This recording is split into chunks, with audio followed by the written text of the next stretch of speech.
உலக தமிழர்களுக்கு வணக்கம். நான் உங்கள் வெங்கிரத்னம். யாராவது ஹெட்போன் போட்டிருந்தாலோ இல்ல போனை சவுண்ட் அதிகமா வச்சிருந்தாலோ ஒரு 10 செகண்டுக்கு குறைச்சுக்கோங்க. எதுக்காக சொல்றேன் அப்படின்னா, இதுக்குதான் விசில் அடிச்சு கொண்டாடக்கூடிய அளவுக்கு ஒரு சம்பவம் நடந்திருக்கு. பிரபல ஐபிஎஸ் அதிகாரியும் அருண் ஐபிஎஸ் ஐஸ்கிரீம் அதிகாரி என நம்ம யூடியூப் பார்வையாளர்களால அன்போடு அழைக்கப்படக்கூடிய அருண் ஐபிஎஸ் அதிரடியாக மாற்றப்பட்டுள்ளார். இதுக்கு பின்னாடி இருக்கக்கூடிய செய்தியை தான் இன்னைக்கு நாம பகிர்ந்து போறோம். சந்தோஷமான செய்தி. இந்த மாதிரி வரக்கூடிய விமர்சனங்களை முதலமைச்சர் கருத்துல எடுத்துக்கிட்டு நடவடிக்கை எடுத்துக்கிட்டே இருந்தாருன்னா தினம் விசில் அடிப்போம். மாற்று கருத்தே கிடையாது. தினம் மக்கள் விசில் அடிப்பாங்க. இப்படி எடுங்க முடிவு. Salute salute salute salute salute. எதுக்காக இவ்வளவு கொண்டாட்டம்? ஒரு அதிகாரி மாற்றத்துக்கு இவ்வளவு கொண்டாட்டமா? அப்படி என்னையா உங்களுக்கு பண்ணாரு? நீங்க திங்கிற சொத்துல மண்ணள்ளி வச்சாரா அப்படின்னா சத்தியமா கிடையாது. எனக்கும் அவருக்கும் எந்த பிரச்சனையும் கிடையாது. எனக்கு அவருக்கும் பங்கு பாகம் பிரியாம இல்ல. எனக்கு அவருக்கு சொத்து பிரச்சனை கிடையாது. குடுக்கல் வாங்கல் கிடையாது. எதுவுமே கிடையாது. ஆனாலும் ஒட்டுமொத்த தமிழ்நாட்டு மக்களே இந்த மாற்றத்தை இன்னைக்கு கொண்டாடிட்டு இருப்பாங்க. ஏன்னா விதைச்ச வேண அப்படி கிட்டத்தட்ட திமுகவோட மாவட்ட செயலாளர், கிட்டத்தட்ட இல்ல, திமுகவோட மாவட்ட செயலாளர் அவர் தான். திமுகவோட போலீஸ் விங் அப்படின்னு ஒண்ணு தனியா ஒரு வச்சிருந்தா எப்படி இருக்கும்? மாணவர் அணி, மீனவர் அணி, இளைஞர் அணி, அந்த அணி இந்த அணின்னு வச்சிருப்பாங்கல்ல. அது மாதிரி ஒரு கட்சியில போலீஸ் அணி அப்படின்னு ஒண்ணு வச்சிருந்தா எப்படி இருக்கும்? அப்படி திமுகவோட அறிவிக்கப்படாத போலீஸ் அணியோட தலைவர் தான் இந்த அருண் ஐபிஎஸ். கடந்த காலகட்டத்துல நீட்டின இடத்துலலாம் என்ன காரியம் வேணாலும் பண்றது. ரவுடிகளுக்கு அவர்கள் புரியும் பாஷையில் பேசுவோம். இப்போ உங்களுக்கு புரியுற பாஷையில பேசினா பாத்தீங்களா, வாழ்க்கை ஒரு வட்டம். இதுக்கு பின்னாடி இருக்கக்கூடிய சம்பவத்தை இன்னைக்கு நம்ம என்ஜாய் பண்ண போறோம். அதுக்கு முன்னாடி போன வீடியோல இந்த அப்பாவு மேட்டரை பேசுறேன்னு சொல்லிட்டு மறந்துட்டேன். அப்பாவு என்ன பண்ணிருக்காருன்னா, திருநெல்வேலி மாவட்ட ஆட்சியர்கிட்ட ஒரு மனு கொடுத்திருக்காப்புல. என்ன மனு அப்படின்னா, ஒரு பள்ளிக்கூடத்துல கட்டுமான பணி நடந்துகிட்டு இருக்கு, பாதியில நின்றுச்சு, அதை தொடரணும் அப்படின்னு. மக்கள் பண்ணி தான், சந்தோஷம், அதை பத்தி ஒன்றும் பிரச்சனை இல்லை, கொடுக்கட்டும். பட் எதுல கொடுத்தாரு தெரியுங்களா? அரசு முத்திரையிடப்பட்ட லெட்டர் பேட்ல. இவர் சபாநாயகரா இருக்கிறப்ப லெட்டர் பேட் அடிச்சு வச்சிருக்காப்புல நிறையா. அது வேஸ்டா போயிடக்கூடாதுன்னு அரசு முத்திரையை பயன்படுத்திட்டு அந்த சபாநாயகர் ஸ்பீக்கருக்கு முன்னாடி எக்ஸ்ன்னு பேனாவில் எழுதிட்டாங்க. அரசு முத்திரைய ஒரு மந்திரி கிடையாது, சபாநாயகர் கிடையாது, எம்எல்ஏ கூட கிடையாது, ஒரு சாதாரண குடிமகன். இன்னைக்கு அப்பாவும் நானும் ஒண்ணுதான். இந்த ஆளு எப்படி பயன்படுத்தலாம்? இதுக்கே புடிச்சு உள்ள போடுங்க, புடிச்சு உள்ள போடுங்க. இதுக்கெல்லாம் கஸ்டடி கண்டிப்பா கொடுப்பாங்க, ஜுடிஷியல் கஸ்டடி கிடைக்கும். இதே இப்படிப்பட்ட கேஸை நீங்க எடுத்துட்டு போனீங்கன்னா புடிச்சு உள்ள போட்டுடலாம். நீதிபதிகள் சொந்த ஜாமீன்ல எல்லாம் விட மாட்டாங்க. இந்த ஐடிவிங்ல ஒரு மாற்றுத்திறனாளியை பிடிச்சு போட்டீங்க, போன வீடியோல பேசியிருந்தேன் பாருங்க, அவனெல்லாம் சொந்த ஜாமீன்ல விட்டாங்க. ஐயோ பாவனு. இந்த ஆளெல்லாம் விட மாட்டாங்க. அரசு முத்திரைங்கிறது தவறா பயன்படுத்தப்படுறது மிகப்பெரிய தண்டனைக்குரிய குற்றம். நீங்க அந்த வேல் சூர்யா நடிச்ச படத்துல பார்த்திருப்பீங்க. நீங்க எத்தனை மூட்டை அரிசியை கூட திருடி வித்துடலாம்ல, ஆனா கவர்மெண்ட் முத்திரை வச்ச சாக்க ஒண்ண திருடினாலும் சரி, அந்த கோணியும் சாணியை எடுத்துரும் அப்படிங்கிற மாதிரி இப்ப அரசு முத்திரையை இவர் தவறா பயன்படுத்தி இருக்காரு. புடிச்சு உள்ள போடுங்க. இதுக்கெல்லாம் கண்டிப்பா ஜட்ஜஸ் ஜாமீன் கொடுக்க மாட்டாங்க. புடிச்சு போட்டுருங்க. அது ஒரு சான்ஸ் கொடுத்துக்கிறேன். ஒரு வாய்ப்பை உருவாக்கி தரோம், நம்மளாவே ஐடியா கொடுத்துக்கிறோம். சரி, இப்ப மேட்டருக்கு வருவோம். அருண் ஐபிஎஸ் ஏன் நாம இவ்வளவு கொண்டாடுறோம்னா, அவர் திமுகவோட மாவட்ட செயலாளர், காவல்துறை விங்கு மாதிரி இருந்தாரு அப்படிங்கறதெல்லாம் அடுத்த விஷயம். திமுகவுக்கு எதிராக எவனாவது பேசினாலும் சரி, திமுக காரன் பிடிக்க சொல்றானோ இல்லையோ, ஸ்டாலின் பிடிச்சு அவனை உள்ள போடுன்னு சொல்றாரோ, உதயநிதி பிடிச்சு அவனை உள்ள போடுன்னு சொல்றாரோ, அதெல்லாம் இல்ல, இவர் அந்த கேரக்டராவே மாறிடுவாரு. அது மாதிரி இல்லாம காவல்துறையில தன்னோட அதிகாரத்தை எப்படியெல்லாம் துஷ்பிரயோகம் பண்ணலாம் அப்படிங்கிறத உலகத்துக்கே காமிச்ச ஒரு நபர் அருண் ஐபிஎஸ் அவர்கள்.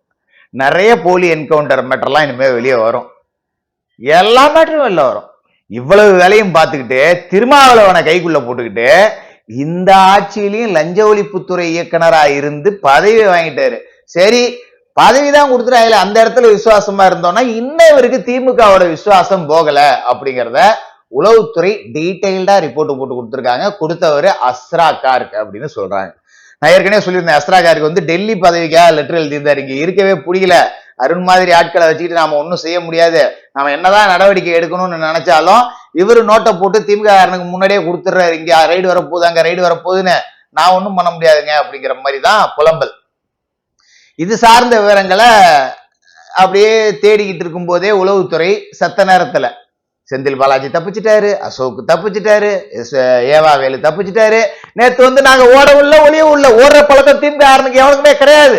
இனிமே நீ நினைச்சாலும் ஓட முடியாதுப்பா, போட்டு கொடுக்க ஆள் இருக்காது. இப்ப அருண் தானே மாத்திருக்காங்க, இன்னும் அருணோட சகாக்கள் ஐயப்பன் ஈயப்பன் எல்லாத்தையும் மாத்துவாங்க. இனிமே உங்களுக்கு தகவல் சொல்ல ஆளே இருக்காது. நான் பல வீடியோக்கள்ல தலையால அடிச்சுக்கிட்டேன், உள்ளுக்குள்ள இருக்கிற திமுக அதிகாரிகளை தூக்கி போடுங்க தூக்கி போடுங்க தூக்கி போடுங்கன்னு. இன்னைக்கு தூக்கி போட்டீங்க, சந்தோஷம். அதுக்குதான் விசில் அடிச்சேன். இப்ப எங்க மாத்தப்பட்டிருக்காரு அப்படின்னா, ஊனமாஞ்சேரி காவலர் பயிற்சி பள்ளி. ஒரு வேலையும் கிடையாது. நீ பாட்டுக்கு அட்டென்ஷன் சானிடைஸ் சொல்லிட்டு இருப்பானுங்க, இப்படியே உட்காந்து வேடிக்கை பார்த்துட்டு இருக்க வேண்டியதுதான். ஒன்னும் பண்ண முடியாது. அற்புதமான ஒரு சோழியை பார்த்திருக்காரு அஸ்ராஜாருக்கு, ரொம்ப நல்ல விஷயம். இதுல கொடுமையோட உச்சம் என்னன்னா, இவருக்கு பொறுப்பு வாங்கி கொடுத்தது திருமாவளவன். இந்த 2 சீட்டை வச்சுக்கிட்டு இவங்க காட்டுற குரலி வித்தை அப்பா. இந்த மயிலாடுதுறையில பாவங்க ஒரு ஏழைப்பாலை விட்டு வன்னியன் ஜாதியில வன்னியனா பிறந்தது ஒரு தப்பான். நான் வன்னியர் கிடையாது, ஒன்னு சப்போர்ட் கேட்கறேன்ட்டு வந்துடாதீங்க யாரும். அந்த புள்ளைய 13 வயசுல இருந்து லவ் பண்ணியிருக்கான், 4 வருஷமா லவ் பண்றதுன்னு இதுல பெருமை கூத்தல் கருணாநிதி வேற. எனக்கு கடுப்பு வருது. அவன் ஊட்டை இடிச்சு உடைச்சிருக்கானோ, இது ஆணவ கொலைன்னு முடிவே பண்ணிட்டானு. 2 பேரும் தற்கொலைன்னு வந்துருச்சு. அந்த புள்ள ஊட்டை அடிச்சு உடைச்சு விட்டானோ பாவம். கண்ணு தெரியாத தாயி, சுகர் வந்த அப்பா, ஏழைப்பால, போக்சோ இது அவங்களுக்கு பிசிஆர் கேஸ் போட்டு உள்ள. என்ன கொடுமைங்க இது, இப்படி எல்லாம் நடந்துச்சு.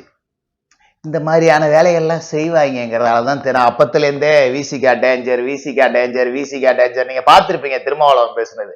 இதுல வந்து சட்டபூர்வமா நாங்க ஒண்ணும் பண்ண முடியாது, டெக்னிக்கலா ஏதாவது செய்ய முடியுமா பாருங்க. இப்ப டெக்னிக்கலா செஞ்சுட்டாங்களா. இப்ப அருணுக்கு இன்னும் சப்போர்ட் திருமாவளவன். 2 நாளைக்கு முன்னாடியே திருமாவளவனுக்கும் விஜயவர்களுக்கும் ஒரு புகைச்சல் வந்துருச்சு. ஆதவ அர்ஜுன் மூலமா திருமாவளவனுக்கு தகவல் சொல்லி விட்டாச்சு, பேசாம இருங்க, இந்த திமுகவோட கூட்டணியில நாங்க இன்னும் தொடர்றோம் போறோம் வரோம், இந்த முன்னுக்கு முரணா பேசுறதெல்லாம் வச்சு கிளம்புங்க அப்படின்னு சொல்லிட்டாங்க. அப்ப ஏற்கனவே இவங்க வந்து ஏகப்பட்ட ஆப்ளிகேஷன் வச்சிருந்தாங்க. எனக்கு அங்க அரசு வழக்கறிஞர் பதவி வேணும், இந்த வாரிய தலைவர் வேணும், எனக்கு திருச்சி கிழக்குல சீட்டு வேணும், எனக்கு துணை முதல்வர் பதவி வேணும். இப்படி டார்ச்சல் கட்டு சொத்துல பெருச்சாலியை வச்சு கட்டின மாதிரி. ஒரு கட்டத்திற்கு மேல இது ஒத்து வராதுன்னு முடிவு பண்ண விஜய் அன்புமணி அவர்கள்ட்ட நெருங்க ஆரம்பிச்சார். உடனே இவரு நான் வந்து அப்போ அப்படின்னு ஏஞ்சி ஓடினாரு. பெரிய கொள்கை குன்று கூட்டணின்னு சொல்லுவாரு திருமாவளவன். இவரோட வரலாறு எடுத்து பாத்தீங்கன்னா 2006ல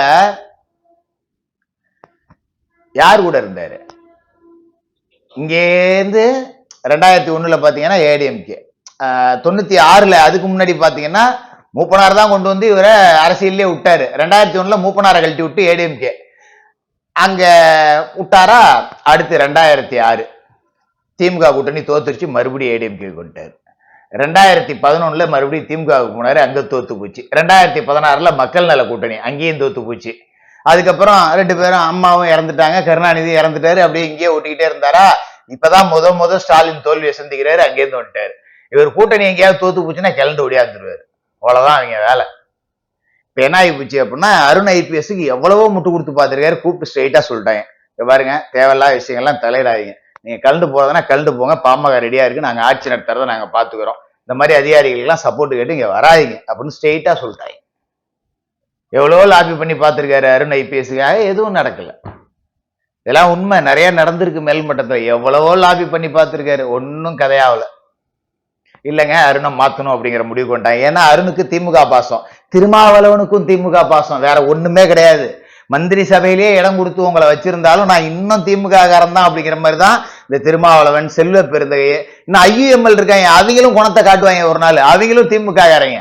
ஏன்னா திமுக ஓட்டளிக்கிறது 6வது கடமைன்னு சொன்ன ஆள் இல்ல.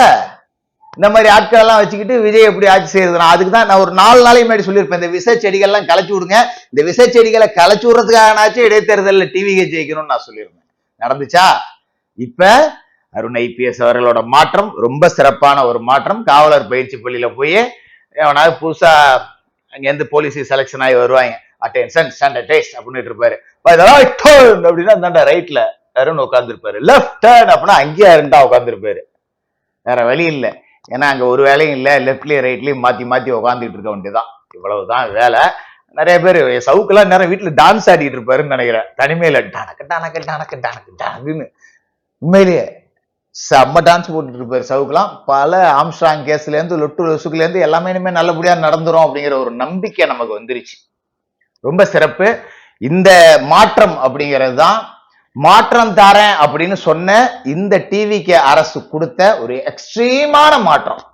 இந்த மாற்றத்தை நாம கொண்டாடுவோம். என்னோட சேர்ந்து நீங்களும் கொண்டாடுவீங்க அப்படிங்கிற நம்பிக்கையோட இப்ப ஐஜி மகேஸ்வரி அவர்கள் இந்த இயக்குனர் பொறுப்பை கூடுதலா கவனிப்பார் அப்படின்னு சொல்லியிருக்காங்க. விரைவில் அதற்கான நல்ல ஒரு நபரையும் நியமனம் செய்வாங்க.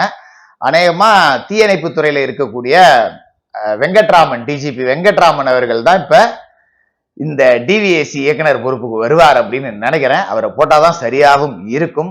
கண்டிப்பா செய்வாங்க அப்படின்னு நம்புறோம். இந்த அரசு சில குறைகள் எல்லாம் நாம சொல்லும் போது கேட்டுக்கொள்ளக்கூடிய அரசா இருக்கு அப்படிங்கிறதே நமக்கு ஒரு பெருத்த சந்தோஷம். அதனால இது மாதிரி குறைகளை நம்ம அடிக்கடி எடுத்து காமிச்சுக்கிட்டே இருக்கிறது தான் இந்த அரசுக்கும் நல்லது, தமிழ்நாட்டுக்கும் நல்லது, தமிழக மக்களுக்கும் நல்லது. நல்லவைகள் தொடர்ந்து நடக்கும் என்று நம்புவோம். தொடர்ந்து போயிருக்கோம்.